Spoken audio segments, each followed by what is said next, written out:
A story about second chances, hidden legacies, and the memories that bind us across time.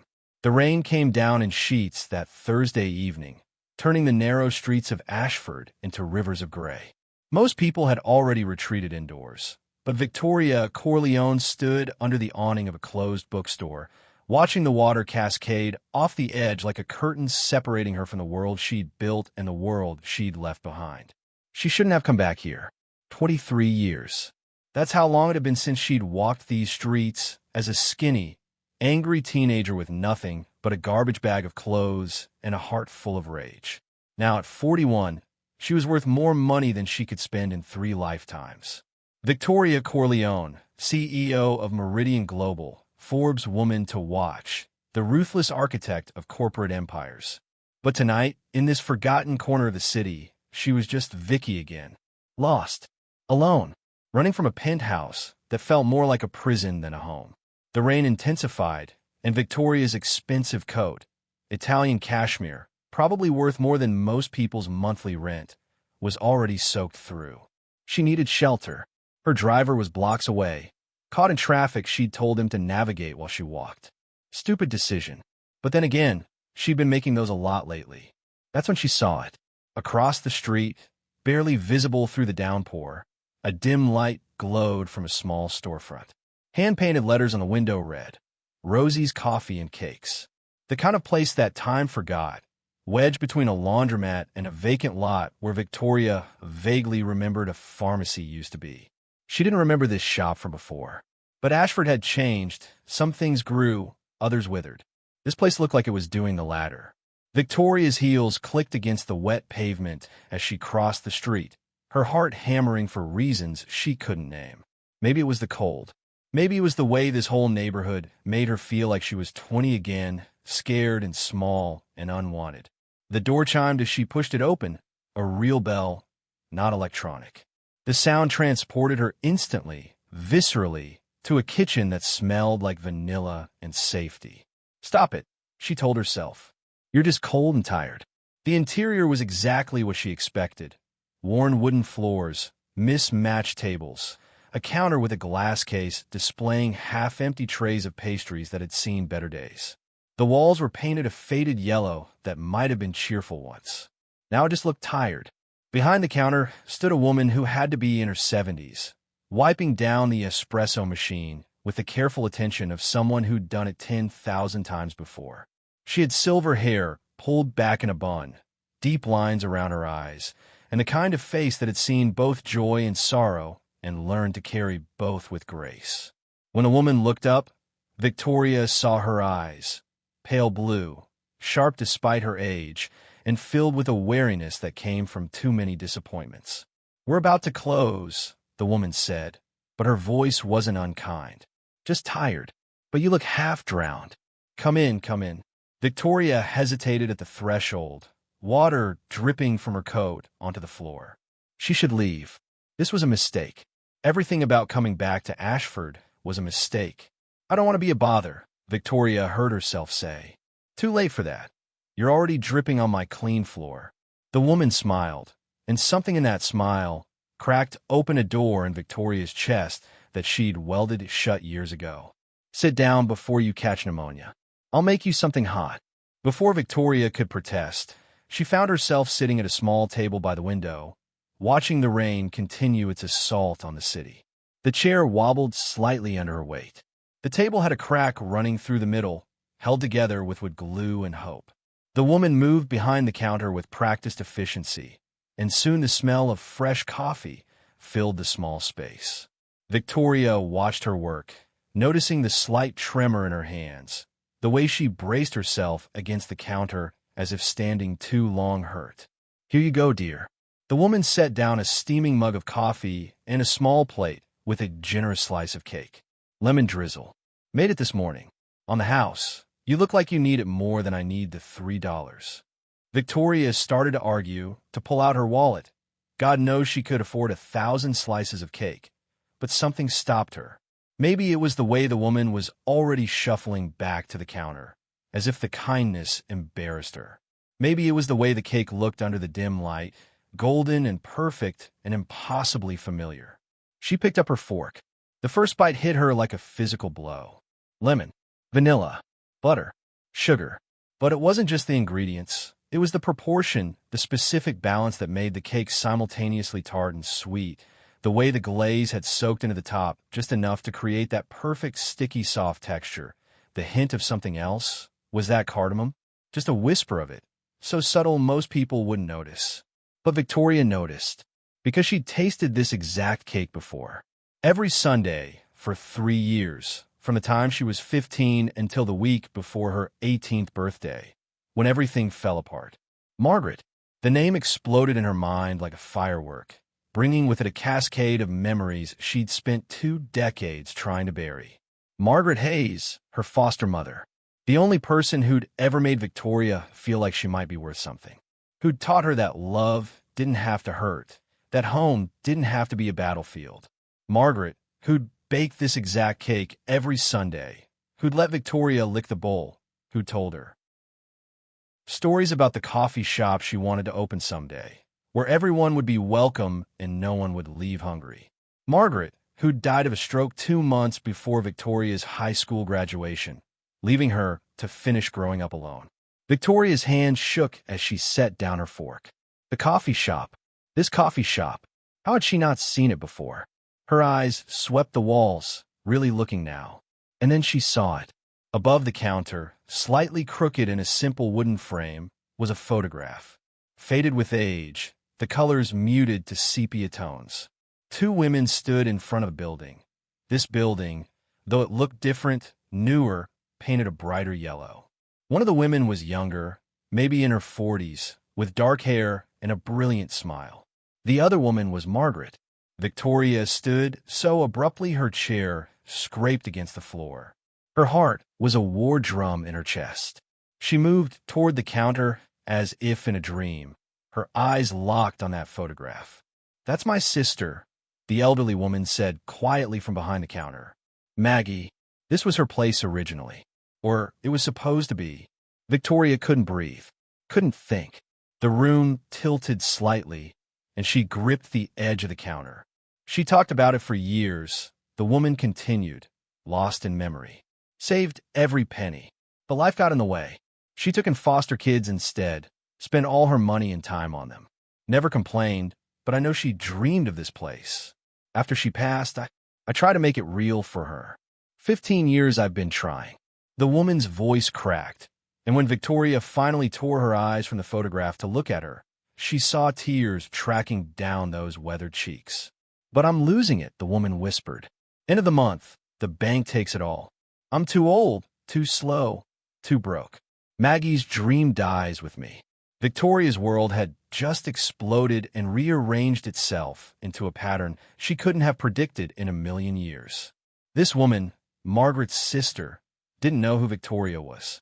Didn't know that the dripping wet stranger in her shop was one of those foster kids Margaret had sacrificed everything for. Didn't know that Victoria Corleone had more money than God and could save this place with a single phone call. The weight of that knowledge pressed down on Victoria's chest like a stone. She had a choice to make. Right here, right now, in this failing coffee shop that smelled like her lost childhood. She could walk away. Disappear back into her corporate fortress, her expensive life, her carefully constructed loneliness. Let the past stay buried where it belonged. Or she could speak, reveal herself, use the resources she'd built to save the legacy of the only woman who'd ever truly loved her. But if she did that, if she opened that door, there would be no going back. Hey there, beautiful souls. Welcome back to the channel. I hope this story is already pulling at your heartstrings, because trust me, we're just getting started. Where are you watching from today? Drop your city or country in the comments. I love seeing where this community reaches. And listen, if you haven't subscribed yet, what are you waiting for? Hit that button because stories like this need your support, and I promise you won't want to miss what happens next. Victoria stood at the crossroads of her past and present. The taste of lemon drizzle cake still sweet on her tongue, and the future of everything that mattered hanging in the balance. What would she choose? Victoria's fingers trembled as they touched the edge of the counter. The elderly woman was already turning away, embarrassed by her own vulnerability, reaching for a dishcloth to busy her hands with something, anything, other than the weight of her confession.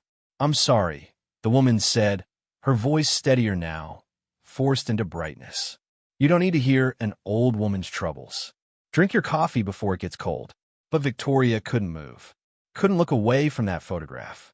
Margaret's face, frozen in time, smiling with a hope that never got fulfilled. The injustice of it burned in Victoria's throat. "What's your name?" Victoria asked, her voice barely above a whisper. The woman paused, surprised by the question. "Rose. Rose Hayes. Though most people just call me Rosie." She gestured vaguely at the shop sign. Seemed fitting for the place. Rose. Margaret had mentioned a sister named Rose exactly twice in all the years Victoria had known her. Once to say they'd been estranged for decades, over something neither could quite remember the start of. Once more, in the hospital, when a stroke had left her barely able to speak. "Tell Rose I forgive her," Margaret had whispered. "Tell her the shop was always meant for both of us." Victoria had been 18, drowning in grief, and had never delivered the message. Had never even looked for Rose Hayes. Had run from Ashford and everything it represented as fast as her legs could carry her. "How long have you had this place?" Victoria asked, still not trusting herself to reveal more. Rose leaned against the counter, grateful for the distraction of conversation. 15 years come December. After Maggie died, I found her journals. Pages and pages of plans for this shop. Recipes, menu ideas, sketches of how she wanted it to look. She'd save about $12,000. Not nearly enough, but it was a start. Rose's eyes went distant. "I was working as a school cafeteria manager, had some savings of my own. Figured it was the least I could do. We'd wasted so many years not speaking over something so stupid, I can't even remember what started it." Victoria's heart cracked a little more. What was the fight about? A man, I think. Or maybe money. Maybe both. Rose shook her head. "Doesn't matter now. What matters is I spent 23 years not talking to my sister over pride and stubbornness. And then she was gone. Just gone. And I never got to tell her I was sorry. Never got to tell her that she was the better person, the kinder one. She spent her life giving and giving to those kids who had nothing, and I judged her for it. Called her foolish for not building her own future." The bitter irony wasn't lost on Victoria. Rose had judged Margaret for sacrificing for her foster children. For Victoria, while Victoria had run from that sacrifice, buried it under layers of ambition and wealth, and carefully constructed emotional walls. "The kids she fostered," Victoria said carefully. "Did you ever meet any of them?" Rose's expression softened. "A few, over the years. Maggie would send Christmas cards with photos. She loved those kids fiercely, even the difficult ones. Especially the difficult ones." She smiled sadly. "There was this one girl, Vicky, I think her name was. Angry thing," Maggie said. "Wouldn't talk for the first 3 months. But Maggie wore her down with kindness and lemon drizzle cake." Victoria's breath caught. She remembered those first 3 months. Remembered sitting at Margaret's kitchen table, arms crossed, refusing to engage, certain this placement would end like all the others. And Margaret, patient as a saint, just kept baking, kept setting a slice of cake in front of Victoria every Sunday until finally, Victoria had broken down and tried it. "What happened to that girl?" Victoria asked, her voice tight. Rose shrugged. "Don't know. Maggie died right before the girl aged out of the system. I always wondered if she made it okay. Maggie worried about her so much. Thought she had real potential, but was so scared of being hurt that she'd sabotage herself." Rose looked directly at Victoria, then something shifting in her pale blue eyes. "You remind me of how Maggie described her, actually. Expensive coat, but your eyes, you've got that same look. Like you're waiting for the world to prove you right about how cruel it is." Victoria felt exposed, seen in a way she hadn't been in years. In her boardrooms, people saw Victoria Corleone, powerful, decisive, untouchable. But Rose Hayes in this failing coffee shop saw Vicky, scared, defensive, desperate for connection but terrified to reach for it. "The bank," Victoria said, changing the subject before her composure cracked entirely. When exactly are they foreclosing? Rose sighed, the weight of it settling back on her shoulders. November 30th. 3 weeks from today. I owe $48,000 in back payments and penalties. Might as well be $48 million for all the chance I have of getting it. She straightened, forcing brightness back into her voice. But that's not your problem. You came in to get out of the rain, not to hear about my failures. It's not failure, Victoria said sharply, surprising herself with the intensity. You kept your sister's dream alive for 15 years. That's not nothing. Rose looked at her with curiosity, a question forming on her lips, but the bell above the door chimed before she could ask it. A young man entered, shaking rain from his jacket, early 20s, with a backpack and the exhausted look of someone working multiple jobs. Hey, Rosie, just got off my shift. You got any of those blueberry muffins left? For you, Danny? Always. Rose moved to the display case, pulling out a muffin that had definitely seen better hours. On the house tonight. Rosie, you can't keep giving away free food, Danny protested, but he was already reaching for it. How are you supposed to stay in business? Don't you worry about me, Rose said, but Victoria saw the tremor in her hands as she wrapped the muffin. You just focus on those college classes. Maggie would have been proud of you. Danny's expression softened. She helped me with the application. Before she, I wouldn't even be in school without her. He glanced at Victoria, nodded politely, then back to Rose. You need anything? I've got an hour before my night shift. I'm fine, sweetheart. You go on.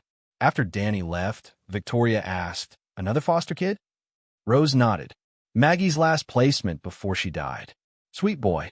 Works 3 jobs to pay for community college. Comes by most nights for whatever I haven't sold. I don't charge him. Maggie would haunt me if I did. And there it was, the pattern repeating. Margaret had given everything to her foster kids, and now Rose was giving away what little she had to honor that legacy. The shop was failing not because Rose was a bad businesswoman, but because she had Margaret's heart, generous to a fault, unable to turn away anyone in need. Victoria's phone buzzed in her pocket. She ignored it. It buzzed again and again. You should get that, Rose said. Sounds important. Victoria pulled out her phone. 7 missed calls from her CFO, 12 texts from her assistant. The Singapore deal was imploding. Her presence was required immediately. The corporate world was demanding she return to her real life. She looked at the phone, then at Rose, then at Margaret's photograph on the wall. For 23 years, Victoria had run from Ashford, had built an empire on the foundation of never looking back, never letting sentiment cloud judgment, never letting anyone close enough to hurt her again. But Margaret's cake still tasted like home, and Rose Hayes was about to lose everything trying to honor a dream that should have been fulfilled decades ago. If you're feeling this story in your soul, drop a comment below and let me know. What would you do in Victoria's position? Would you reveal yourself or walk away? And if you're enjoying this journey, make sure you're subscribed. We're about to go deep, and you won't miss what Victoria decides. Victoria Corleone had built her fortune on making the right business decisions. But as she stood in Rosie's coffee and cakes, soaked to the bone and cracked, wide open by memory, she realized this wasn't a business decision at all. This was about who she'd been, who she'd become, and who she wanted to be when she finally stopped running. Victoria made her decision in the space between heartbeats. I'll be back, she said abruptly, standing and heading for the door. Rose looked up, startled. Oh, you don't have to. The rain. But Victoria was already gone, the bell chiming behind her as she stepped back into the downpour. Her phone was ringing again. She answered it this time. Where the hell have you been? James Katsopoulos, her CFO, didn't bother with pleasantries. Singapore is threatening to walk. We need you on a call in 20 minutes or this deal dies. Let it die, Victoria said. Silence. Then, I'm sorry what? You heard me. If they're this unstable 3 weeks before closing, they'll be a nightmare to work with after. Walk away. Victoria, this is a $200 million deal, and I'm a billionaire, James. I think we'll survive. She could hear him sputtering on the other end. Handle it. That's what I pay you for. I'll be unavailable for the next few days. She hung up before he could respond and dialed another number. It rang twice. Meridian Legal, Charlotte speaking. Charlotte, it's Victoria. I need you to pull everything on a property in Ashford, 4427 Lincoln Avenue. I want to know who holds the mortgage, the exact amount owed, payment history, any liens, everything. I need it in an hour. Ms. Corleone, it's nearly 7 p.m., which is why I pay you $300,000 a year. 1 hour, Charlotte. Victoria hung up and stood in the rain, letting it wash over her. Across the street, through the window of Rosie's coffee and cakes, she could see Rose wiping down tables with that same careful attention, unaware that the trajectory of her life was about to change. Victoria should feel good about this. She was about to save Margaret's legacy, honor the woman who'd saved her. So why did her stomach churn with something that felt uncomfortably like fear? Because you're about to blow up your anonymity, a voice whispered in her head. Because once you reveal yourself, you can't unring that bell. Rose will know who you are, what you've become, and she'll have questions you've spent 23 years avoiding. Victoria's phone buzzed. A text from her assistant. Emergency board meeting called for tomorrow morning. Your presence required. She typed back, cancel it. Another buzz. Her mother, her biological mother, who'd resurfaced 5 years ago when Victoria's money became public knowledge. Darling, haven't heard from you in weeks. Lunch this Saturday. Delete. Another buzz. Her ex-husband's lawyer. Final documents require signature. Please respond. Victoria turned off her phone entirely. Then she crossed the street and walked back in a coffee shop. Rose looked up, surprised. That was quick. Forget something. No, Victoria said. I need to tell you something. Something in her tone made Rose set down her dishcloth and give Victoria her full attention. The shop was empty now, except for the two of them, rain hammering against the windows, creating a cocoon of isolation from the outside world. Victoria opened her mouth, closed it, opened it again. Just say it. Just tell her. But the words stuck in her throat like shards of glass. Victoria started, then stopped. 23 years of running, and she couldn't make herself stand still.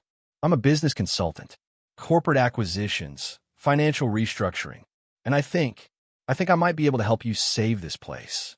It was a coward's half-truth, and Victoria hated herself for it even as the words left her mouth. Rose's expression shifted through several emotions. Hope, suspicion, cautious interest. Help me? Why would you help me? You don't even know me. Because Victoria scrambled for something plausible. Because this place matters.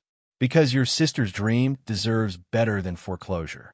Because I've spent my entire career saving failing businesses, and I'm good at it. All true. None of it the real truth. Rose studied her for a long moment. Those pale blue eyes, so like Margaret's, seeing more than Victoria wanted to reveal. What's your name? Your real name. This was it. The moment. Victoria could feel it like a cliff edge beneath her feet. Victoria, she said. Not a lie, but not the whole truth either. Victoria Corleone. She watched Rose's face for recognition, but there was none. The name meant nothing to her. Why would it?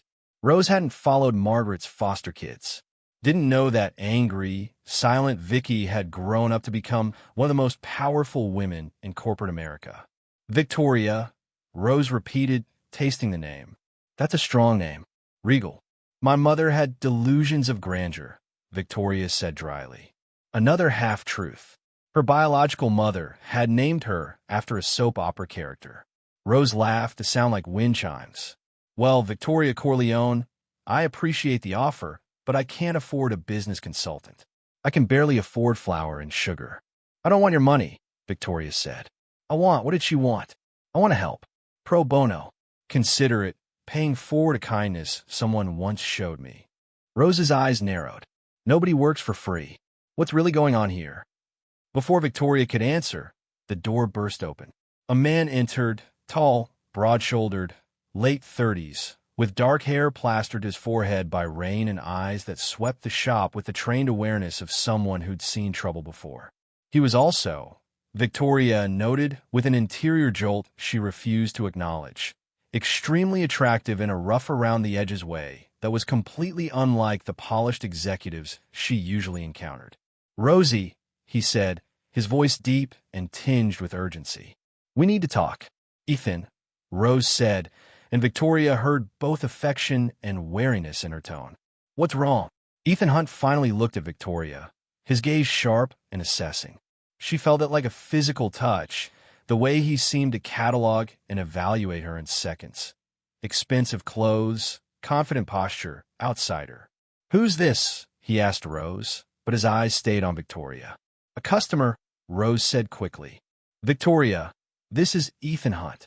He helps out around here sometimes. I manage the building, Ethan clarified, still watching Victoria with that intense focus. And I just got word from the property owner's representative. They're moving up the foreclosure timeline. Rose went pale. What? They can't do that. They can, and they are. They got a buyer lined up. Some development company wants to tear down this whole block for luxury condos. They're offering the bank a premium to accelerate the foreclosure. You've got 2 weeks now, not 3. And they're adding another $10,000 in fees. Victoria felt rage ignite in her chest. This was exactly the kind of predatory development that made her sick. Big money crushing small dreams. And for what? Another soulless glass tower? Who's the development company? Victoria asked, her voice sharp as a blade. Ethan turned to her, surprised by her tone. Who's asking? Someone who might be able to stop them. Something shifted in Ethan's expression. Interest, maybe, or suspicion. Apex Development. They're connected, well-funded, and they don't take no for an answer. What makes you think you could stop them? Victoria smiled, and it wasn't a nice smile.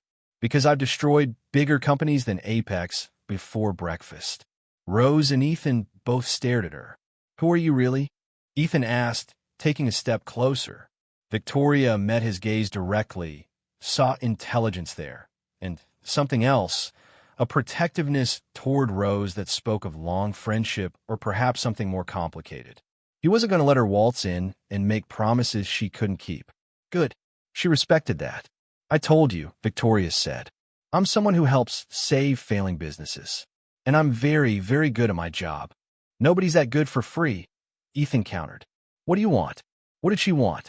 To absolve her guilt? To honor Margaret's memory? To finally stop running from the girl she'd been?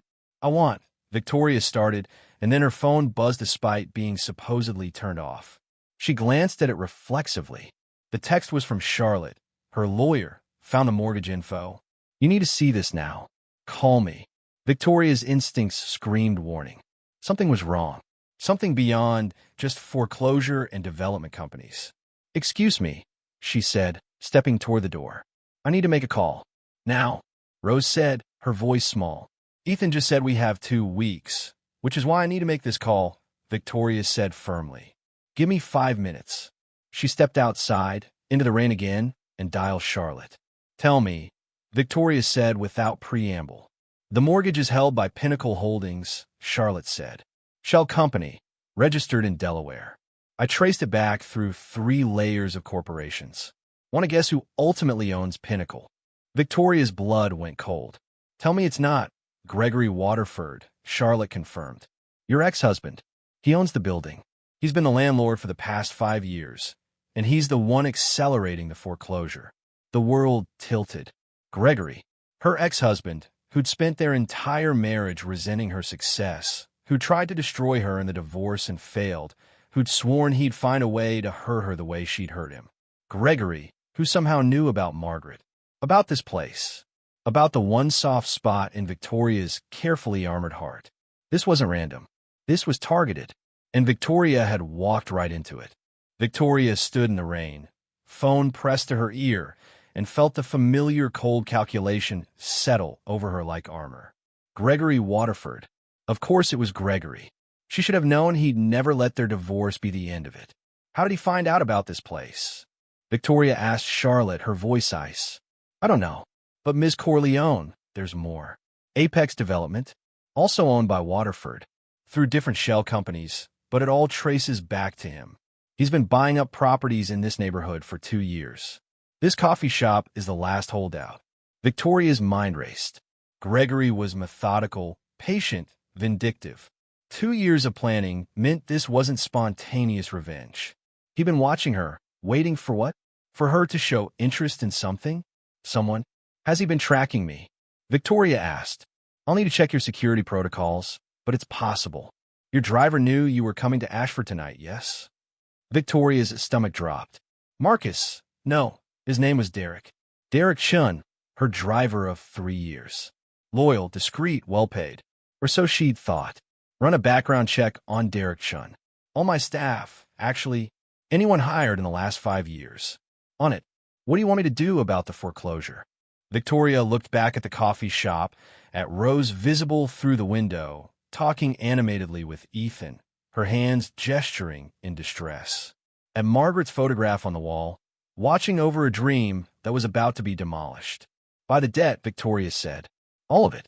I want Pinnacle Holdings to wake up tomorrow morning without a mortgage to foreclose on. That's going to tip your hand, Charlotte warned. Waterford will know you're involved. He already knows. That's why he's doing this. Victoria's jaw tightened. Buy it through one of our European subsidiaries. Make it look like foreign investment. And Charlotte? I want every property Waterford owns in Ashford. Find out what he paid, what they're worth, and what leverage we have. You're going to war over a coffee shop? I'm going to war because he thinks he can use my past against me, Victoria corrected. The coffee shop is just where we're starting. She hung up and stood there for a moment, letting the rain wash away the veneer of civility she'd worn into Rose's shop. When she walked back inside, she was Victoria Corleone, corporate predator, destroyer of enemies, protector of what was hers. Even if Rose didn't know it yet, this place was hers to protect. Ethan and Rose both turned when she entered. Ethan's eyes narrowed at whatever he saw in her expression. What did you find out? He asked. Victoria considered lying, spinning some comforting half-truth. But she was done with half-truths tonight. The company trying to buy this building is a front. The real owner is someone who... She paused, choosing words carefully. Someone who has a personal vendetta. This isn't about real estate. It's about leverage. Leverage for what? Rose asked, confused. For me, Victoria admitted. I think someone knows I have a connection to this place and is using it to hurt me. The silence that followed was heavy with questions. Ethan stepped forward, his body language protective, placing himself slightly between Victoria and Rose. What kind of connection? His voice was measured, but Victoria heard the thread underneath. This man would fight for Rose if necessary. The kind I'm not ready to explain yet, Victoria said honestly. But I can tell you this. I have the resources to stop the foreclosure. I can have the debt purchased by end of business tomorrow. You'll have new owners who won't force you out. Rose's eyes widened. You can do that? Just buy a mortgage? Yes. Ow, Ethan demanded. Who are you really? Before Victoria could answer, her phone rang. She glanced at it. Derek Chun, her driver. She let go to voicemail. It rang again immediately. Answer it, Ethan said. It wasn't a suggestion. Victoria held his gaze for a moment, a battle of wills, then answered. Yes. Miss Corleone, I have a problem. Derek's voice was tight with stress. There's a man here.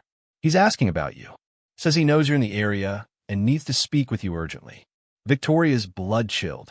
Describe him. Tall, expensive suit, dark hair, going silver. Says his name is Gregory Waterford and that you'll want to hear what he has to say. Of course Gregory was here. Of course he'd come in person for this. He'd always had a flair for the dramatic. Tell him I'm unavailable, Victoria said. He said if you don't come out, he'll come find you. And Miss Corleone, Derek's voice dropped lower. He knows about the coffee shop. He's heading this direction. Victoria hung up and turned to Rose and Ethan. We need to close up. Now, what's going on? Rose asked, fear creeping into her voice. The person behind the foreclosure is coming here. I need you both to trust me. Lock the door, turn off the lights, and let me handle this. Absolutely not, Ethan said flatly. You show up out of nowhere, make mysterious phone calls, claim you can buy mortgages, and now you want us to hide while some enemy of yours comes to my building? No. Explain. Now. Victoria respected his protectiveness even as it complicated everything. She looked at Rose, at Margaret's sister, at the woman who'd shown her kindness without knowing who she was. My name is Victoria Corleone, she said again. I'm the CEO of Meridian Global. I'm worth approximately $3.2 billion. The man coming here is my ex-husband, who spent our entire marriage resenting my success and our entire divorce trying to destroy me. And I think he's been watching me, waiting to find something I care about, so he can take it away. Rose's face went through a series of expressions: disbelief, shock, confusion. You're a billionaire? Yes. And you just happened to walk into my shop? No, Victoria said quietly. I came to Ashford tonight because this is where I grew up, in foster care, with a woman named Margaret Hayes, who taught me that kindness existed, who baked lemon drizzle cake every Sunday, and who dreamed of opening a coffee shop just like this one. The words hung in the air like a detonation. Rose's hand flew to her mouth. Vicky, she whispered. You're Vicky. I was, Victoria confirmed. I'm not that girl anymore. But Margaret, she saved my life. And I'll be damned if I let anyone destroy what she dreamed of. Hey, I need you to drop a comment right now. Are you Team Victoria? Do you trust her? Or is this too convenient? I love reading your theories, so don't hold back. And if you haven't hit that subscribe button yet, now's the time because this confrontation is about to get intense. Tears streamed down Rose's face. She talked about you all the time, worried about you, wondered if you were okay, if you'd made something of yourself. She'd be so proud. She'd be horrified, Victoria interrupted, her voice cracking. I built an empire by being ruthless, by never letting anyone close, by becoming everything she tried to teach me not to be. I'm not the girl she believed in. Then why are you here? Ethan asked, and his voice was softer now, less accusatory. Because I tasted her cake, Victoria said simply, and I remembered what it felt like to be loved. The moment shattered as the shop door burst open. Gregory Waterford stood in the doorway, rain dripping from his designer suit, his silver-streaked hair perfectly styled despite the weather. He was handsome in that cultivated way of men who spent fortunes on their appearance, with cold blue eyes and a smile that had never reached them, not even when he'd proposed. Victoria, he said, his voice smooth as poison. There you are. I've been looking everywhere for you. Victoria positioned herself between Gregory and Rose, her body language pure challenge. Get out. This is technically my property, Gregory said, stepping inside. I think I have every right to be here. His gaze swept the shop with calculated disdain. This is what you've been hiding? A failing coffee shop in the slums where you grew up? How sentimental. I said get out. Gregory ignored her, addressing Rose directly. Mrs. Hayes, I'm Gregory Waterford. I own this building. I've been trying to reach a reasonable agreement with you about vacating the premises, but you've been uncooperative. She has 3 weeks, Rose started. She has 2 weeks, Gregory corrected. As of today. Unless, of course, we can come to an arrangement. His eyes slid back to Victoria. I'm a reasonable man. If Victoria agrees to certain terms, I might be persuaded to extend your lease. Indefinitely, even. What terms? Victoria asked, though she already knew this was a trap. Gregory's smile widened. Dinner. Tomorrow night. Just the 2 of us. A civilized conversation about our past, and perhaps our future. We don't have a future. Then Mrs. Hayes doesn't have a coffee shop. Gregory shrugged. Your choice, darling. You have until tomorrow at 8 to decide. I'll be at Sorel. You remember it, I'm sure. Where we had our first date. He turned to leave, then paused at the door. Oh, and Victoria, if you try to buy the debt out from under me, I have 3 other properties in Ashford occupied by people your precious Margaret helped. Foster kids, all grown up now, barely making rent. 1 phone call from me, and they're all evicted by the end of the week. But I'm sure that won't influence your decision. He left, the bell chiming cheerfully in his wake, utterly at odds with the devastation he'd just delivered. Victoria stood frozen, her mind racing through scenarios and counters, legal options and illegal ones, ways to destroy Gregory that wouldn't harm innocent people. You can't go, Ethan said firmly. Whatever he wants, it's not worth it. But Victoria knew Gregory, knew how he operated, how he thought. This wasn't about dinner or reconciliation. This was about humiliation, about making her bend, about proving that no matter how successful she became, he could still control her. I have to, Victoria said quietly. No, Rose said, finding her voice. Vicky, Victoria, you don't owe me anything. You don't have to sacrifice yourself for this place. Victoria turned to Rose, to this woman who had her sister's eyes and her sister's generous heart, and felt something shift in her chest. Margaret sacrificed for me, Victoria said. Let me finally return the favor. Part 5. The midpoint revelation. Victoria didn't sleep that night.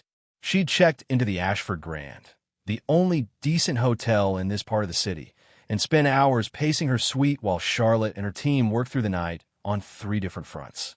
By 4 a.m., the situation had crystallized into something far worse than she'd imagined. Charlotte's voice on the phone was grim. I found them. The other properties. Gregory wasn't bluffing. Victoria stood at the window, watching the pre-dawn darkness over the city she'd once called home. Tell me, Daniel Morrison, 28, lives in one of Waterford's buildings on 8th Street. Former foster kid of Margaret Hayes. He's a social worker now, barely making $32,000 a year. 2 months behind on rent. Victoria closed her eyes. Danny, the boy who'd come into the shop last night for a free muffin. Of course.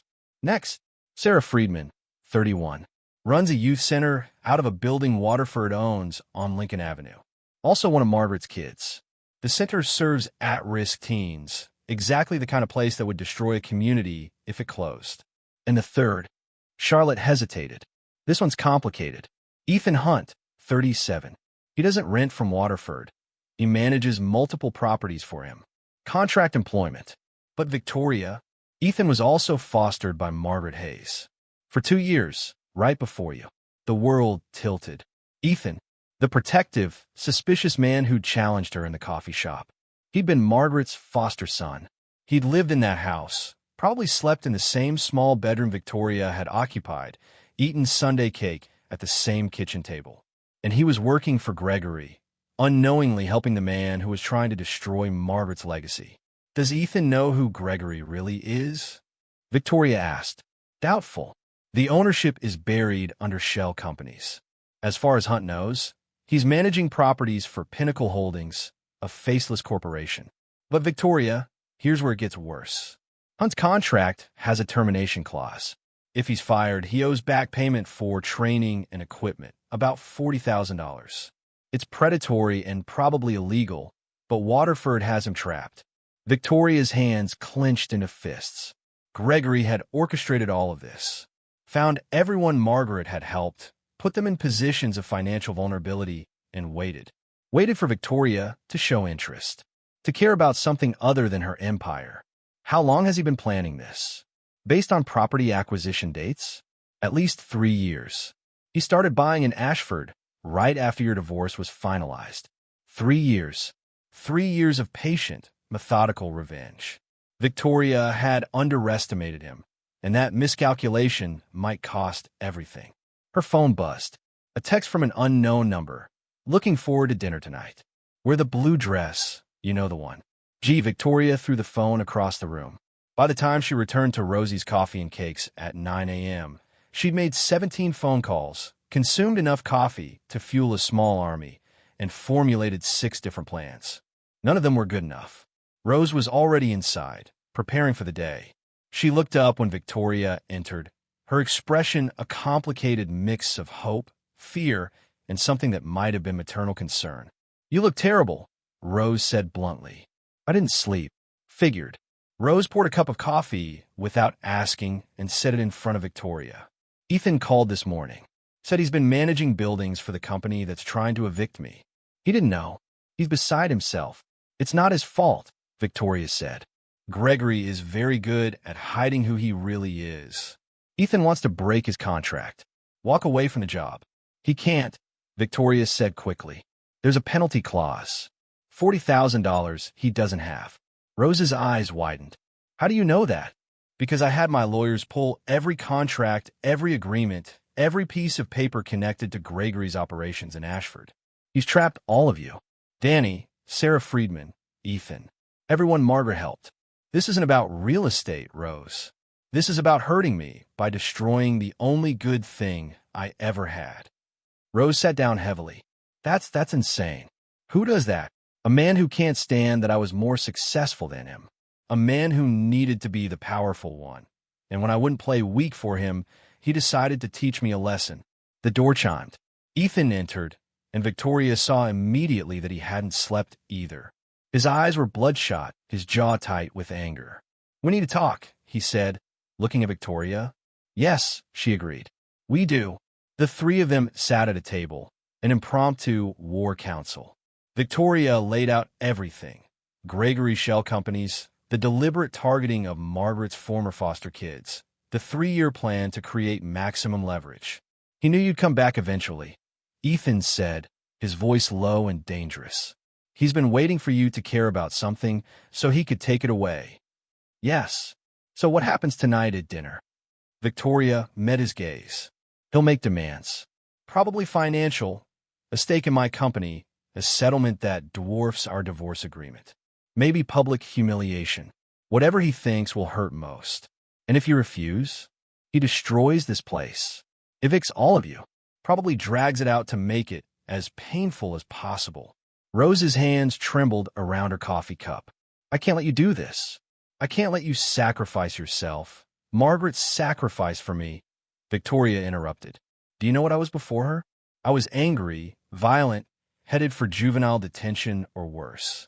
I'd been through 7 foster homes in 4 years. Nobody wanted me. Nobody could handle me. And then Margaret took me in, and she just kept loving me. Even when I broke her favorite lamp. Even when I stole money from her purse to run away. Even when I told her I hated her." Tears burned Victoria's eyes, but she refused to let them fall. "She taught me that I was worth loving, that I could be more than my worst moments. And I repaid her by leaving the day I turned 18 and never looking back. I didn't even come to her funeral, Rose.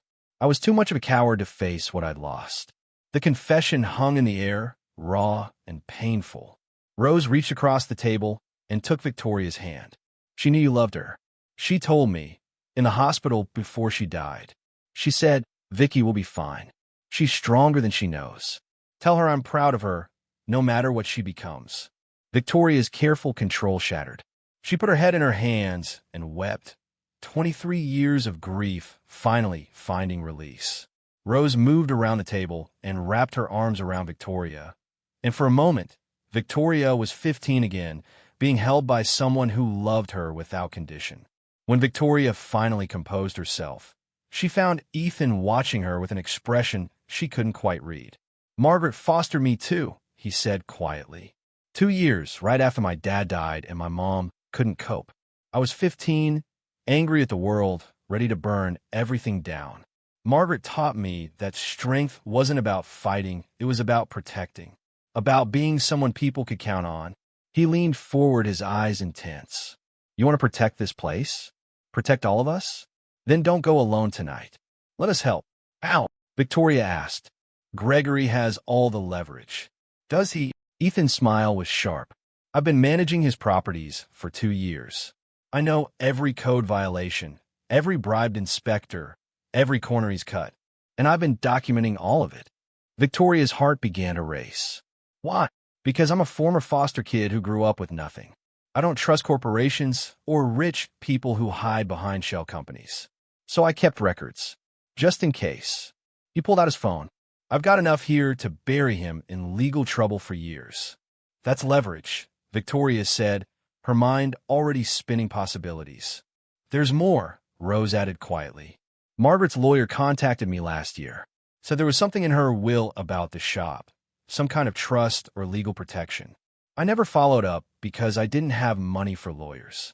But maybe, if your heart is racing right now, drop a comment and let me know. Do you think they can beat Gregory? What would you do with Ethan's evidence?"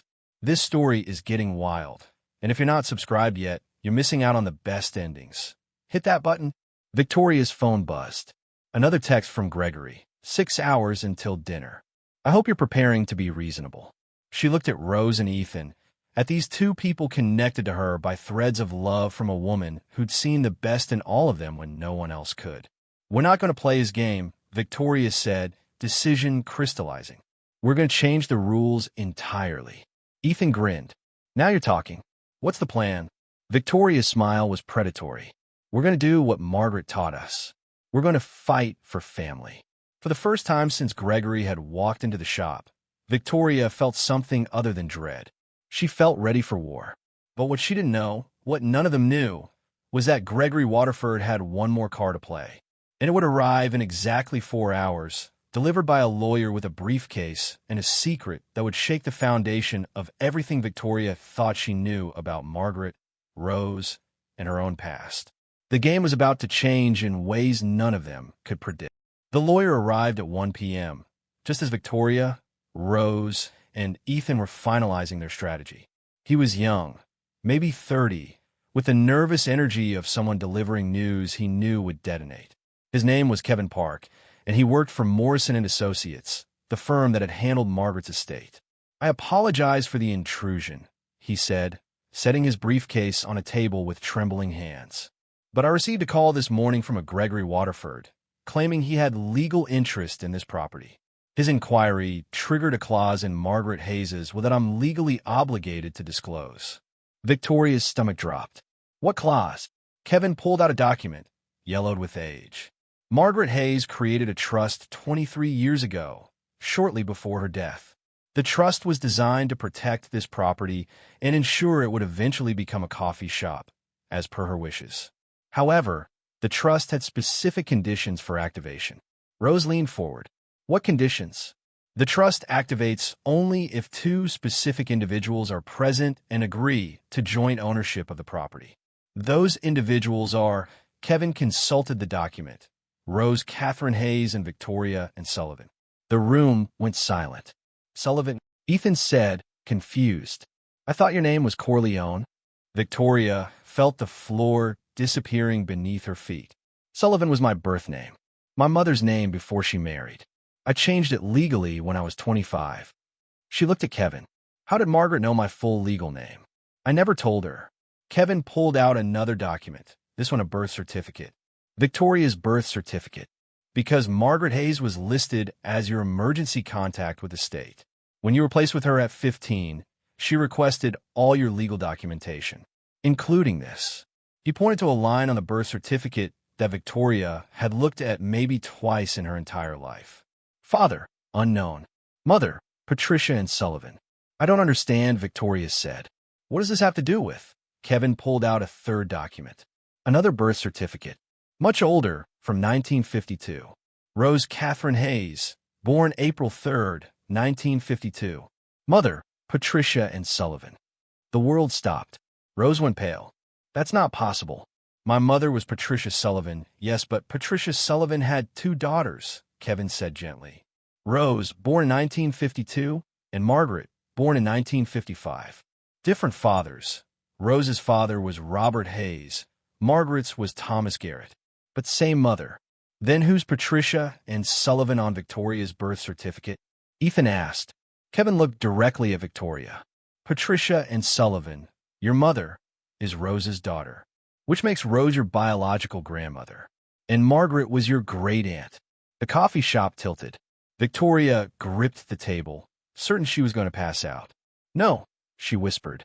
"That's not. My mother abandoned me. She was 17, addicted, gone before I was a year old." "She's not. Your mother, Patricia, was Rose's daughter from her first marriage," Kevin continued. "She left home at 16, got involved with drugs, had you at 17. Rose tried to get custody, but Patricia kept running.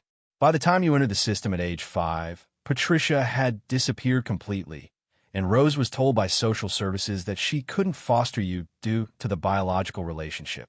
Rose was crying, her hands over her mouth. "I looked for her, for both of you, for years. They told me Patricia was dead. They told me they couldn't tell me where her baby went, confidentiality. I tried everything. Margaret knew," Kevin said quietly. "When Victoria was placed with her at 15, she recognized the name Patricia Sullivan. She reached out to Rose, but Rose was in Chicago, dealing with her own health crisis. Margaret made Rose promise to let her handle it, to give Victoria stability without the trauma of discovering her entire family history while she was still a teenager. Victoria couldn't breathe. Margaret had known Victoria was her great-niece, that Rose was her grandmother, and had never said a word. Margaret's plan was to tell you both after your 18th birthday," Kevin continued, "to reveal the connection activate the trust, and give you the coffee shop as a joint inheritance, a place where your family could finally be whole. But she died 2 months before your birthday, Victoria. The trust remained dormant because both of you had to be present and aware of the connection for it to activate. Why didn't you tell us this before? Ethan demanded. I didn't know, Kevin said. The trust was sealed with instructions that it would only be revealed if certain conditions were met. Both women had to be in the same room, or someone with legal interest in the property had to make an inquiry that triggered the disclosure clause. Gregory Waterford's call this morning qualified. Victoria's phone rang. Gregory. She answered, her voice hollow. Did my little gift arrive? Gregory's voice was smug. I spent 6 months tracking down that lawyer, Victoria. 6 months digging through Margaret's estate until I found what she'd been hiding. You want to know the best part? I've already filed a legal challenge to the trust, claiming that Margaret manipulated a minor by withholding information about her biological family, that the entire trust is invalid due to fraud. You're lying, Victoria said, but her voice shook. Am I? Check with your lawyer. I filed at noon. And here's the really beautiful part. Even if you activate the trust by accepting joint ownership with dear old Grandma Rose, it'll be tied up in court for years. Years during which I can continue foreclosure proceedings, evict everyone, and demolish the building. By the time the courts sort it out, there'll be nothing left to inherit except rubble and memories. Why are you doing this? Victoria asked, hating how broken she sounded. Because you need to learn that you can't have everything, Victoria. You can't be richer than me, more successful than me, and happy. You get to be powerful and alone, where you can have your pathetic little family and lose everything else. Choose. He hung up. Victoria looked at Rose, at her grandmother, and saw her own devastation reflected back. I had a daughter, Rose whispered, and a granddaughter, and I didn't know. All those years, you were Margaret's foster child, and I didn't know you were mine.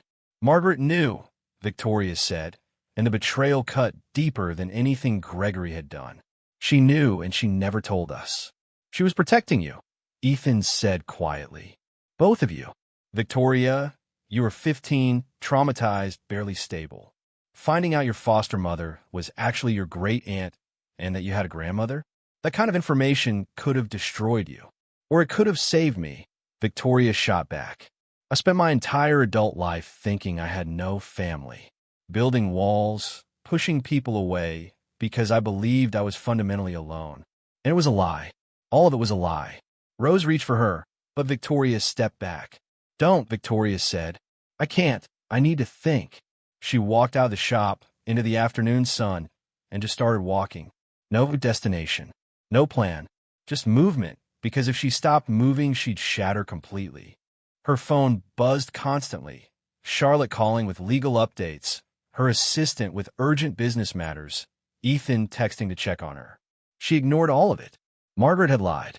Rose was her grandmother. Gregory was going to win. Everything Victoria had built, her walls, her empire, her carefully constructed identity, was crumbling. She found herself at a playground she vaguely remembered from childhood, sat on a swing that was too small for her, in a business suit that cost more than a car, and stared at nothing. Victoria, she looked up. Ethan stood there, hands in his pockets, looking as lost as she felt. How did you find me? You came here before, he said, when you were 16. Margaret told me about it. How you'd disappear for hours and she'd find you here on these swings. She said this was your thinking place.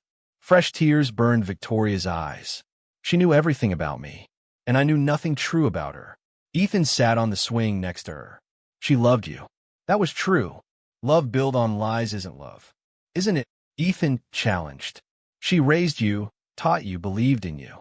She sacrificed her dream so you could have stability. She watched you become successful from a distance because she knew if she revealed the truth, it might destroy everything you'd built. That sounds like love to me. Gregory's going to win, Victoria said dully. Even if we fight, even if we use your evidence, he'll tie everything up in court long enough to demolish the building. Rose loses the shop.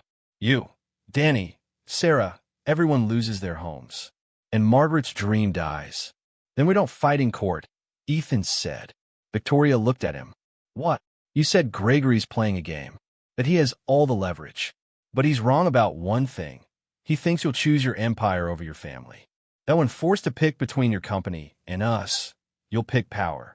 That's his blind spot. Understanding began to dawn. You're saying I should walk away from everything. I'm saying Margaret chose you over her dream. Maybe it's time you return the favor. Ethan met her eyes. What's worth more to you, Victoria? Billions of dollars in a corporation, or a family you didn't know you had in a coffee shop that smells like home? It was the question Victoria had been running from her entire adult life. And she finally knew the answer.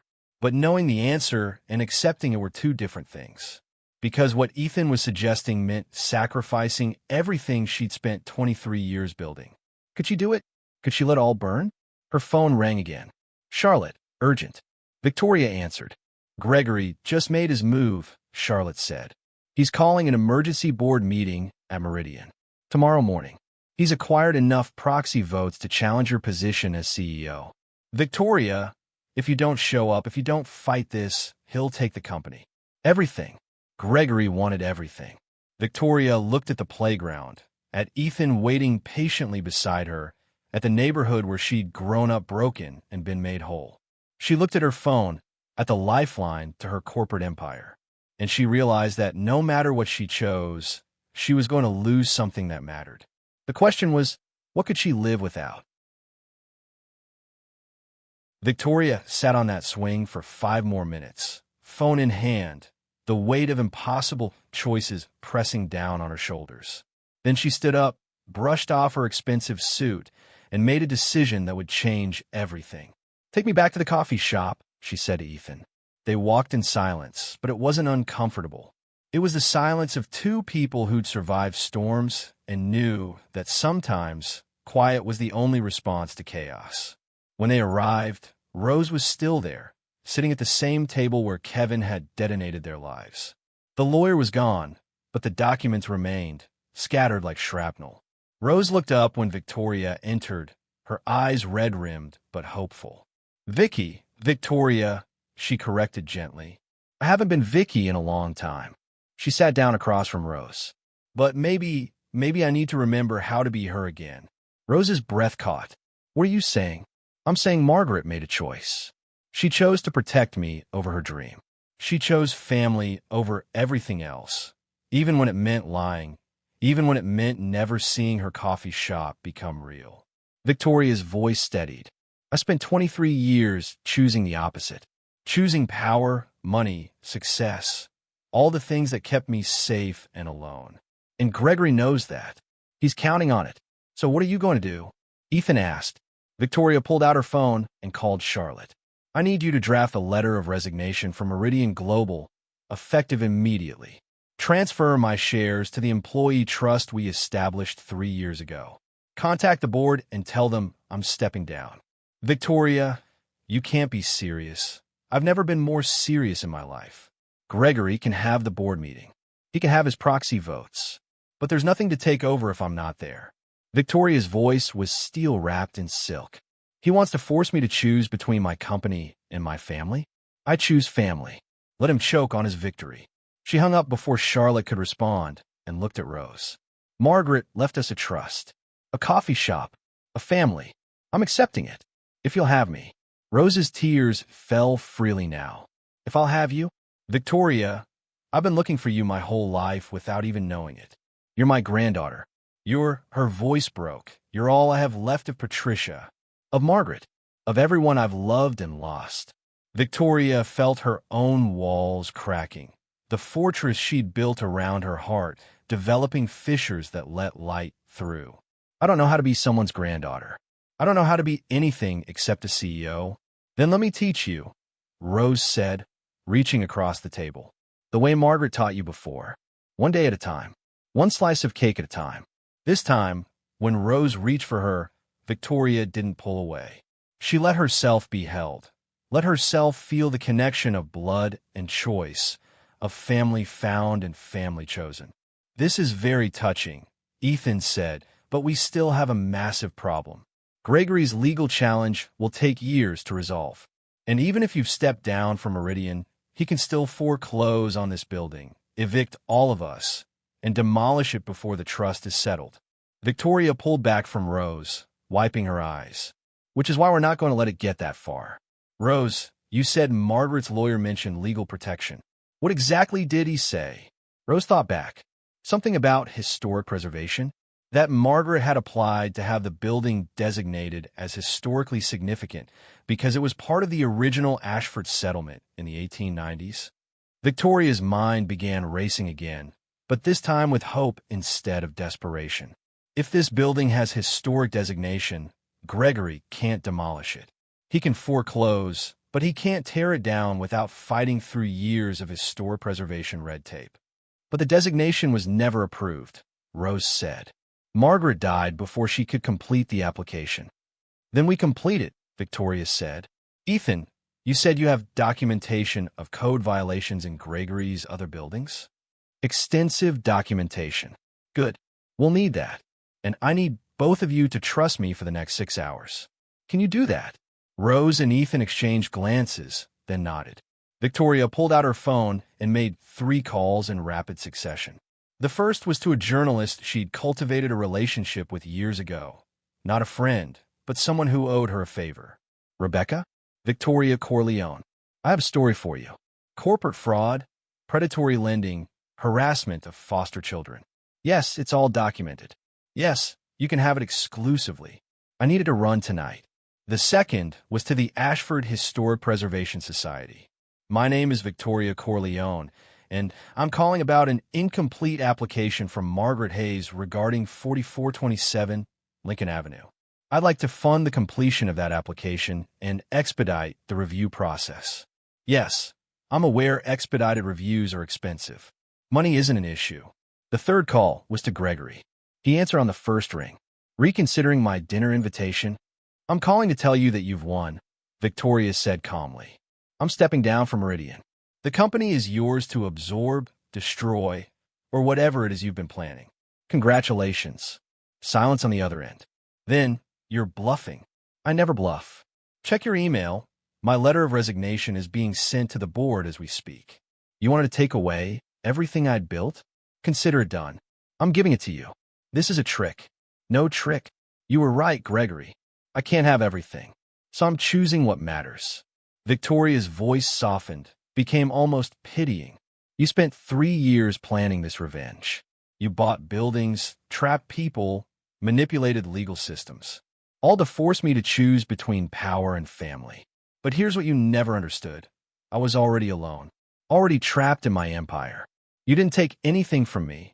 You freed me. You're insane. Maybe, but I'm also done playing your game. The building at 4427 Lincoln Avenue is being designated as historically significant as we speak. You can foreclose, but you can't demolish it. My lawyers are filing the trust activation papers tonight.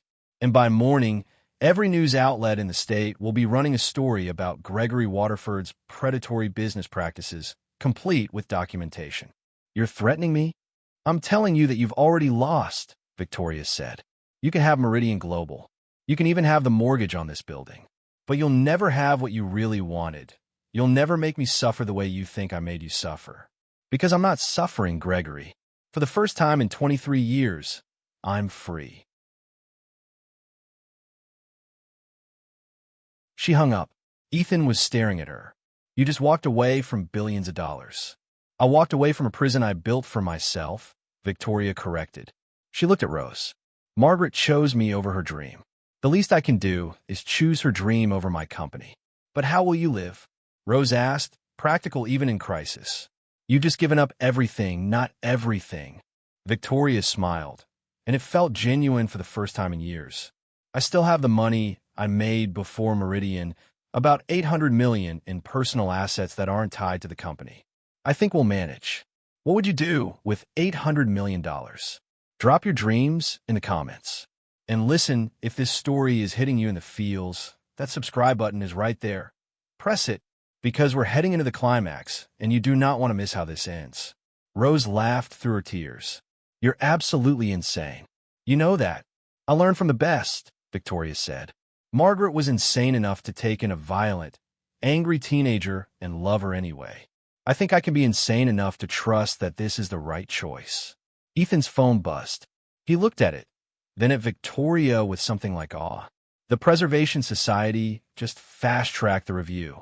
The building's been granted preliminary historic designation pending full documentation. Gregory can't touch it. Victoria felt something loosen in her chest, the first knot of tension unwinding. One problem solved. Her own phone rang. Charlotte, I don't know what you're doing, but the board is in chaos. Gregory's screaming that you've sabotaged him. And Rebecca Chun just published a story that's making every news site in the country. Gregory Waterford is trending on social media, and it's not pretty. What's the story saying? Victoria asked. Everything. The shell companies, the predatory contracts, the targeting of Margaret Hayes's former foster children. There's already talk of investigations. Victoria, you've destroyed him. No, Victoria said quietly. I've just exposed what he really was.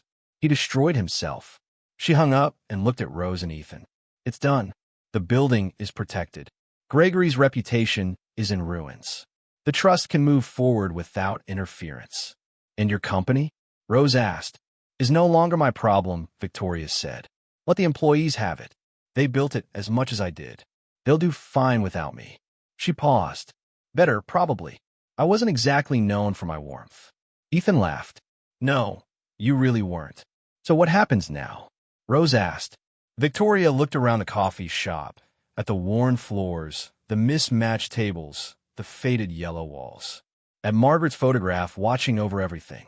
At the space where a dream had waited 23 years to be fulfilled. Now, Victoria said, we renovate. We hire staff. We perfect the lemon drizzle cake recipe. And we open the coffee shop Margaret always wanted. One where everyone is welcome and no one leaves hungry. You're really staying? Rose's voice was fragile with hope. I'm really staying, Victoria confirmed. I don't know how to be a granddaughter yet, but I'd like to learn. If you'll teach me. Rose pulled her into a hug, and this time Victoria didn't hesitate. She wrapped her arms around this woman, her grandmother, and felt something she hadn't felt since Margaret died. She felt like she was home. Margaret will be so proud of you, Rose whispered. I hope so, Victoria said. I really hope so. Outside, the sun was setting over Ashford, painting the sky in shades of gold and rose. Tomorrow would bring challenges, legal battles to finalize, a company transition to manage, a new life to build from scratch. But tonight, in this small coffee shop that smelled like lemon and vanilla and second chances, Victoria finally understood what Margaret had been trying to teach her all along. Some things were worth more than power. Some things were worth everything. Family was one of them. 3 days later, Victoria stood in front of the bathroom mirror in Rose's apartment. The small two-bedroom above the coffee shop where Rose had lived for 15 years and barely recognized herself. No power suit, no designer heels, just jeans, a soft sweater Rose had insisted she borrow, and hair pulled back in a simple ponytail. She looked younger, softer, more like Vicky than Victoria Corleone. She kind of liked it. Coffee's ready, Rose called from the kitchen. Victoria smiled and headed out, but her phone buzzed before she made it 3 steps. Charlotte, calling for the 15th time in as many hours. You can't keep avoiding this, Charlotte said without preamble. Gregory's filed an injunction. He's claiming you colluded with the Preservation Society to defraud him. It's baseless, but he's making noise. And the Meridian Board wants you to reconsider. They're refusing to accept your resignation. They don't have a choice, Victoria said, pouring herself coffee. I've already signed the documents. Victoria, you built that company from nothing. Are you really going to let Gregory and a bunch of panicking executives destroy it? Victoria looked around Rose's small, warm kitchen, at the photos on the walls, the chipped counters, the morning lights streaming through curtains that had seen better days. I'm not letting them destroy anything. I'm letting them figure out how to run it without me. It'll be good for them. And what about you? What are you going to do? I'm going to learn how to make lemon drizzle cake, Victoria said. And then I'm going to help my grandmother run a coffee shop. Talk soon, Charlotte. She hung up and found Rose watching her with that knowing look grandmothers apparently had. Regrets? Rose asked gently. Terrifying amounts of them, Victoria admitted. But also relief? Is that strange? Not strange at all. Rose set down a plate with warm cinnamon rolls, homemade from Margaret's recipe. Margaret always said the hardest part of love is letting go of who you thought you had to be so you can become who you're meant to be. Victoria took a bite of the cinnamon roll and closed her eyes. She was right about everything, wasn't she? Not everything, Rose said with a smile. She thought the Mets would win the World Series in 2003. Very wrong about that. They were still laughing when Ethan knocked on the door, followed immediately by Danny and a woman Victoria didn't recognize, mid-30s, with kind eyes and paint-stained hands. Victoria, this is Sarah Friedman, Ethan said. Another one of Margaret's kids. She runs the youth center on Lincoln. The one Gregory was going to close, Victoria said, shaking Sarah's hand. It's nice to finally meet you. Likewise. Though I have to say, you're not what I expected. Sarah's smile was warm. Margaret used to talk about her brilliant, fierce Vicky who was going to change the world. I pictured someone more intimidating. Give her time, Ethan said dryly. She's still got the intimidating part down when she needs it. They gathered around Rose's small kitchen table. 5 people connected by the love of a woman who was no longer there, but whose presence filled every corner of the room. So, Danny said, we heard about what you did. Stepping down from your company, exposing Waterford, saving the building. That was insane, Victoria supplied. I was going to say heroic, Danny said quietly. You gave up everything for people you barely know. I gave up everything for family, Victoria corrected. There's a difference. She looked at each of them in turn. Margaret gave all of you something when you needed it most.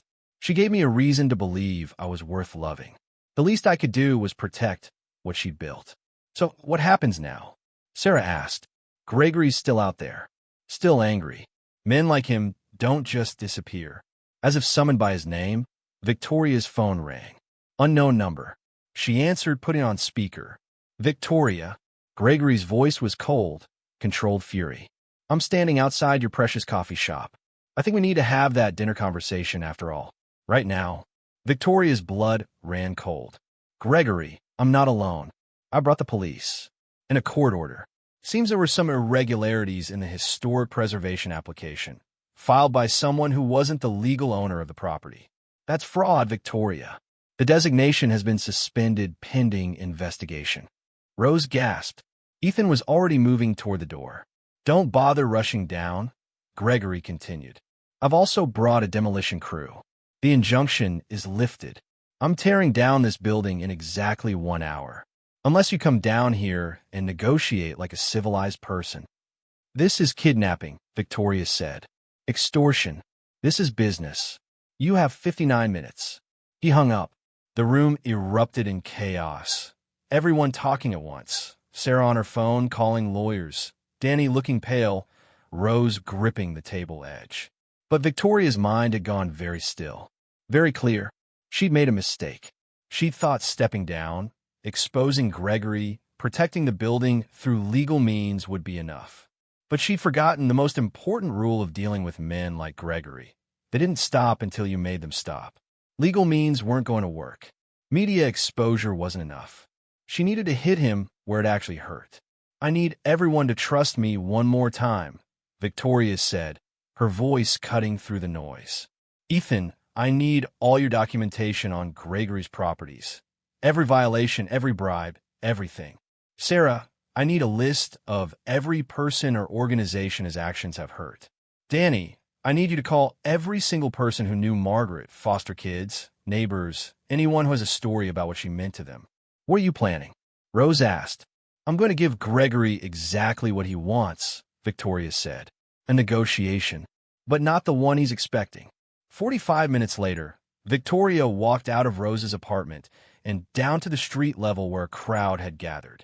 News vans, curious neighbors, and at the center of it all, Gregory Waterford in an expensive suit, flanked by police officers and a demolition crew. He smiled when he saw her. Excellent. I knew you'd see reason. I'm not here to negotiate, Victoria said loudly, projecting her voice so everyone could hear. I'm here to make you an offer. I'm listening. Victoria pulled out her phone. In my hand, I have documentation of every illegal activity you've committed in the past 5 years. bribing inspectors, creating fraudulent contracts, using shell companies to hide assets from your ex-wife, me, during our divorce. I also have testimony from 17 people you've exploited, including 3 former foster children of Margaret Hayes. Gregory's smile faltered. You're bluffing. I never bluff. You taught me that. Victoria looked at the police officers. Officers, I'm formally filing a complaint against Gregory Waterford for fraud, extortion, and racketeering. The evidence is being delivered to the district attorney's office as we speak. One of the officers stepped forward, suddenly interested. Ma'am, that's a serious accusation, with serious evidence, Victoria said. Officer, check with your captain. I believe you'll find a warrant is already being prepared. Gregory's face went from confident to pale. You can't do this. You've got nothing. I have everything, Victoria said. And more importantly, I have something you never had. People who actually care about me. People willing to fight for me. Margaret's foster children, this community, my grandmother, they're all here. Where are your people, Gregory? She gestured to the crowd, and Victoria saw what Gregory couldn't. Danny with his phone out, live streaming. Sarah coordinating with reporters. Ethan standing with a group of Margaret's other former foster kids. 10, maybe 15 of them, all adults now. All here to protect the legacy of the woman who'd saved them. You wanted to destroy what Margaret built. Victoria continued. You wanted to hurt me by taking away my family? But you can't destroy love, Gregory. You can't demolish kindness. And you can't take away what was freely given. A news reporter pushed forward with a microphone. Ms. Corleone, is it true you've resigned from Meridian Global to run a coffee shop? It's true, Victoria said, because I finally figured out what matters. It's not money or power or winning. It's this. She gestured to the building behind her, to Rose watching from the window, to the crowd of people connected by Margaret's legacy. It's family. It's community. It's second chances and lemon drizzle cake. That's incredibly inspiring, the reporter said. Can you comment on the allegations against Gregory Waterford? Only that justice will run its course. But I can say this. Margaret Hayes spent her life giving to people who had nothing. She fostered dozens of children, created community, built something beautiful from nothing. And now her legacy is protected, not by money or power, but by the people she loved. Drop a comment if you're feeling emotional right now. Is anyone else crying? And if you want to see more stories about love, family, and second chances, hit that subscribe button because we've got one more part and you need to see how this ends. Another officer approached, speaking quietly to his partner. Then to Gregory. Sir, we're going to need you to come with us. There are some questions. This is harassment. Gregory shouted. Your lawyers will be very busy, Victoria said calmly. Because I'm not just filing criminal complaints. I'm also suing you civilly for emotional distress, harassment, and attempted fraud. And I'm using every penny of my $800 million to make sure you never hurt another person the way you've hurt this community. Gregory stared at her, and Victoria saw the moment he realized he'd lost. Not just this battle, but the entire war. He'd spent 3 years planning revenge, and in 3 days, she'd dismantled everything. You'll regret this, he said, his last desperate threat. The only thing I regret, Victoria said, is not doing it sooner. The police led Gregory away, his demolition crew dispersing, his court order meaningless without the backing of legitimate law. The crowd erupted in cheers, people Victoria didn't even know congratulating her, hugging her, thanking her. But Victoria only cared about one person. She looked up at the window where Rose stood, tears streaming down her face, and saw in her grandmother's smile everything Margaret had tried to teach her. Love was stronger than revenge. Family was worth fighting for. And coming home, truly coming home, meant accepting that you were worthy of being loved. Victoria climbed the stairs back to Rose's apartment, where her grandmother met her at the door with open arms. You did it, Rose whispered. You saved us all. No, Victoria said, holding her tight. Margaret saved us. I've just finally figured out how to honor that gift. That night, as Victoria lay in the small bedroom that used to be Margaret's office, surrounded by photo albums and memories of a woman who'd loved impossibly and completely, she finally felt the last piece of her broken heart slide into place. Tomorrow, they would start renovations on the coffee shop. Tomorrow, the legal battles would continue. Tomorrow, she'd have to figure out how to be Victoria Hayes instead of Victoria Corleone. But tonight, she was just Vicky, Margaret's girl, Rose's granddaughter. Finally home. 6 months later, Victoria stood behind the counter of Rosie's Coffee and Cakes on opening day, wearing an apron with Margaret's recipe for lemon drizzle cake embroidered on the pocket, a gift from Rose, and feeling more terrified than she'd ever been in a boardroom. "Stop fidgeting," Rose said, adjusting the display case one more time. "Everything looks perfect." "Perfect." Victoria gestured at the line forming outside. "There are at least 50 people out there. What if we run out of cake? What if the espresso machine breaks again? What if you take a breath and remember that this is supposed to be fun?" Ethan said, emerging from the kitchen with a fresh tray of blueberry muffins.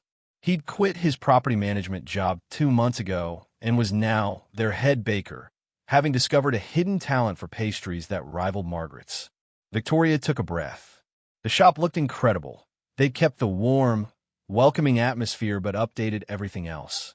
New floors, fresh paint in that same cheerful yellow, modern equipment that actually worked. The walls were covered with photos. Margaret at various ages, Rose and Margaret as children, all of Margaret's foster kids throughout the years. And in the place of honor above the counter, a new photograph. Victoria, Rose, Ethan, Danny, Sarah, and 10 other former foster children all gathered together 3 months ago for what they called the Margaret Hayes Memorial Family Reunion. 37 people had shown up. 37 lives Margaret had touched, children she'd loved, adults who'd never forgotten the woman who'd believed in them when no one else would. 5 minutes. Danny called from the door, where he was managing the crowd with the organizational skills of someone who'd become their unofficial operations manager while still attending college full-time. Victoria's phone buzzed. A text from Charlotte saw the article in the Times. From billionaire CEO to small-town baker, Victoria Corleone's journey home. Very touching. Also, Meridian stock is up 40% since you left. Employees are thriving. Thought you'd want to know. Victoria smiled. Turned out she'd been the problem at Meridian all along. Too controlling, too demanding, too afraid to trust anyone else.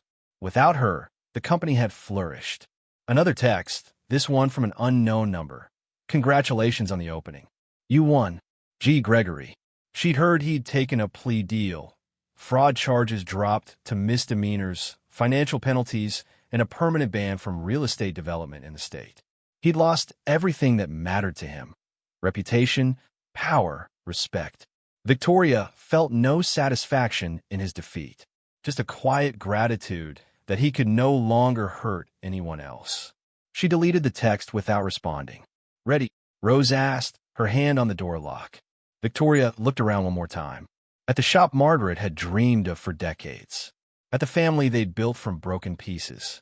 At the second chance she'd almost been too scared to take.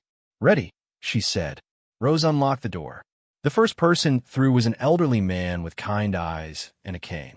He stopped just inside, looking around with wonder. "I knew Margaret," he said quietly. 50 years ago, when we were both young. She used to talk about opening a place like this. Said it would be somewhere everyone belonged, where the coffee was strong and the cake was sweet and nobody ever had to eat alone." Rose's eyes filled with tears. "She did. She said exactly that." The man smiled. "Then she'd be proud. This is exactly what she dreamed." He ordered coffee and lemon drizzle cake, and when Victoria served it to him, he took one bite and closed his eyes. "Just like I remember," he said. "Just like Margaret." The day became a blur of faces, orders, conversations. Some people came because they'd known Margaret. Others came because they'd read about Victoria's story in the papers. Still others just wandered in off the street, drawn by the smell of fresh baking and the warmth that seemed to radiate from the small yellow building. Victoria made more lattes than she could count, served more slices of cake than seemed physically possible, and laughed more in 6 hours than she had in 6 years of running Meridian Global. Around 3 p.m., during a brief lull, Sarah arrived with a group of teenagers from her youth center. "Margaret always said she'd hire kids who needed a chance," Sarah said. I brought you 5 who are looking for part-time work. If you're interested." Victoria looked at the teenagers, all around 16 or 17, all with that defensive posture she recognized from her own past. Kids who'd been hurt and had decided not to let anyone close enough to hurt them again. "Can you start training on Monday?" Victoria asked. The teens' eyes widened. "Just like that," one girl asked suspiciously. "No application? No interview?" Margaret didn't believe in making people jump through hoops to prove they deserve kindness, Victoria said. "Neither do I. Show up on time, work hard, and we'll teach you everything else." The girl's tough exterior cracked just slightly. "Why?" "Because someone gave me a chance once," Victoria said simply. "I'm just paying it forward." As the sun began to set, the crowd finally thinned.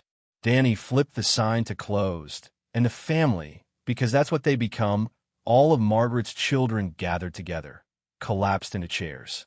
"We did it," Rose said, her voice filled with exhausted triumph. "We actually did it.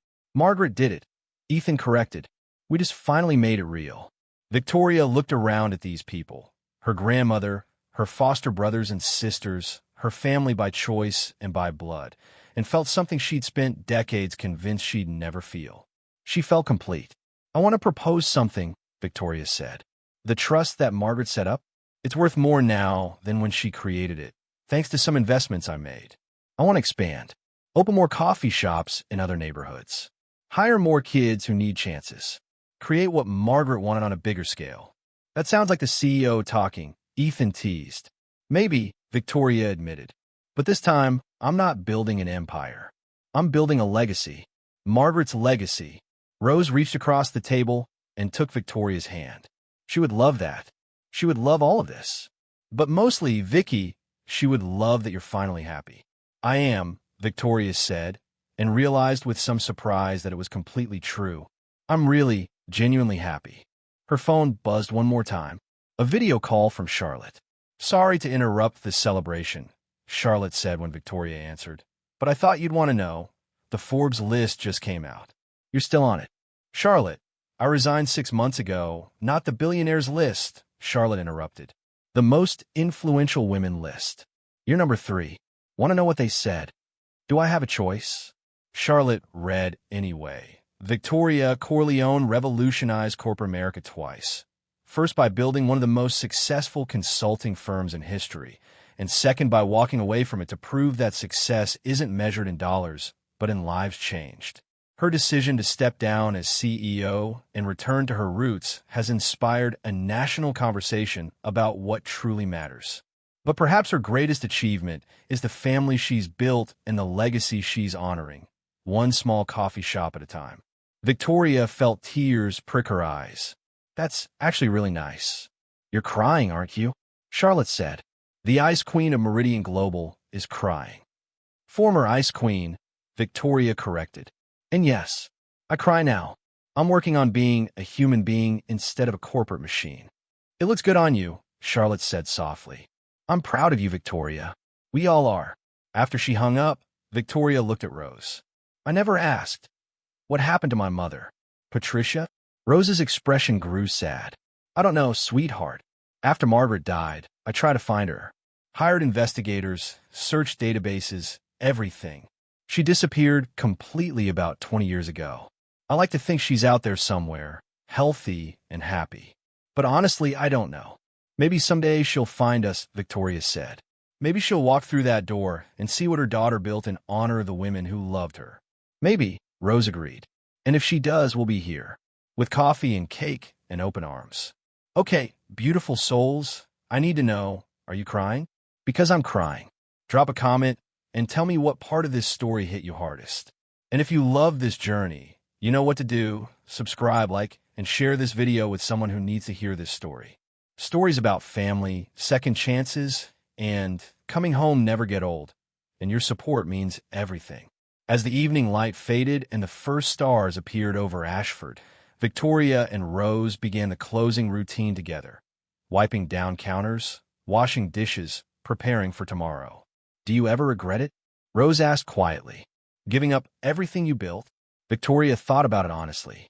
"Sometimes I miss the adrenaline, the deal-making, the strategy, the the feeling of winning.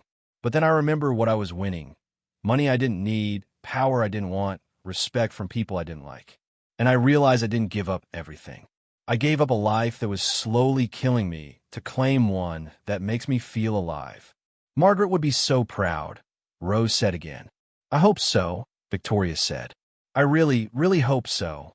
They finished closing and climbed the stairs to Rose's apartment. Victoria had moved in 3 months ago, claiming the small spare room that used to be Margaret's office. It was cramped and old and nothing like her penthouse had been. She loved every inch of it. That night, Victoria sat at the small desk by the window, looking out over Ashford. Somewhere out there, Gregory was probably still angry, still plotting some form of revenge that would never come. Somewhere, her former colleagues at Meridian were building empires without her. Somewhere, the corporate world continued to spin without Victoria Corleone at its center. And she didn't care, because here, in this small room above a coffee shop that smelled like lemon and vanilla and second chances, Victoria had found something worth more than all the money in the world. She'd found home. She'd found family. She'd found a girl named Vicky who'd been hiding inside Victoria Corleone all along, scared and angry and desperate to be loved. And she'd learned what Margaret had been trying to teach her 23 years ago, that the bravest thing you can do isn't building walls to keep the world out. It's tearing them down to let love in. Victoria pulled out a journal, a new habit Rose had encouraged, and wrote, Dear Margaret, I finally understand. I finally get what you were trying to show me. Love isn't weakness. Vulnerability isn't failure. And coming home doesn't mean giving up. It means finally being brave enough to stop running. Thank you for the cake. Thank you for the patience. Thank you for loving an angry, broken teenager who didn't believe she deserved kindness. I'm home now, and I'm bringing others home too, just like you taught me. I hope, wherever you are, you're proud. Love, Vicky. She closed the journal and looked at the photo on her desk. Margaret, young and smiling, holding a little girl with dark hair and suspicious eyes. Victoria barely remembered when that photo was taken, but she remembered the feeling, like maybe, just maybe, she'd finally found somewhere safe. She'd been right. And now, 23 years later, she was making sure everyone else who walked through the doors of Rosie's Coffee and Cakes felt the same thing. Safe. Loved. Home. Outside her window, Ashford slept. Tomorrow would bring new customers, new challenges, new opportunities to honor Margaret's legacy. But tonight, Victoria Hayes, formerly Victoria Corleone, formerly angry Vicky Sullivan, finally rested.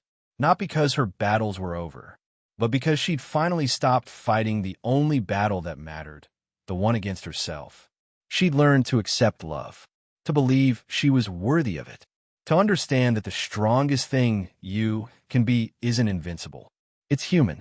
And in that humanity, in that beautiful, messy, imperfect humanity, Victoria had found everything she'd been searching for all along.